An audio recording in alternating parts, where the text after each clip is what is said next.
bo'lmagan. Endi hozir borib kelishlik hammaga oson bo'lib qoldi.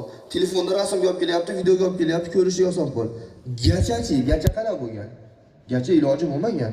Endi shu vaqtgacha telefon, internet rivojlanmaguncha ularda imkoniyati bo'lmagan-da. Biri hamma Sudais qor akani kasetada ovozini eshitadi, lekin o'zini ko'rmagani Sudais qor akani. Endi ko'rishdik baxti muyassar bo'lindi. Shunga o'xshagan. U vaqtda Baytul Maqdisda bormagan odam bilmasdi. Shunda mushriklar kelib payg'ambarimizni savol qilib ketishdi. Baytul Maqdisga borganlar aytdiki, atrofdagi o'sha qadimiy masjid haqida bilganlar so'rashdi boshlashdi. Qanaqa deyishdi. Mana yerda qanaqa deganda payg'ambarimiz hammasi to'g'ri ko'rganlarni aytib berishdi. Shunda Alilar tasdiqlashdi.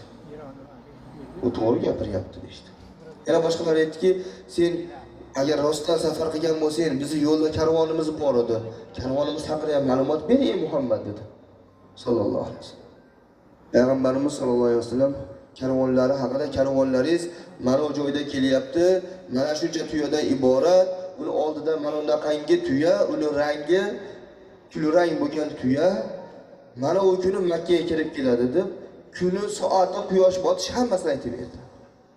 Hatto mushriklar o'sha kuni musulmonlar bilan birgalikda Makkadan tashqariga chiqib kutishdi. Qani kechga qolamikin, biz rost Muhammadning yolg'onchiligini isbotlaymiz deb mushriklar ko'zi to'rt bo'lib kutdi, bunday qilib aytadigan bo'lsak. Lekin ko'z bilan ko'rsinki, o'sha aytgan vaqtlarda, aytgan soatlarida aytganlaridek oldida kulrang tuya bo'lgan, soni to'g'ri bo'lgan o'sha karvon kirib keldi.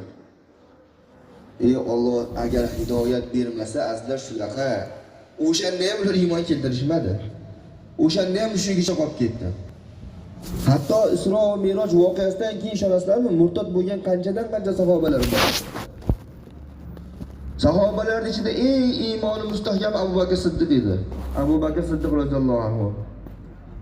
O'shaga kelishdi, eshitdingmi? Do'stim Muhammad nima deyotgandi?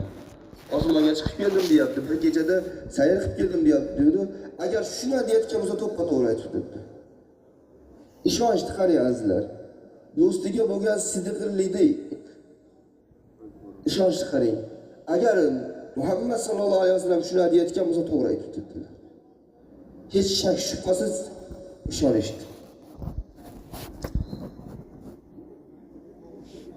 Demak, azizlar, Isro va Miroj voqeasida ikkinchisi payg'ambarimiz alayhissalomning maqomlarini ulug'ligi. Chunki u kishi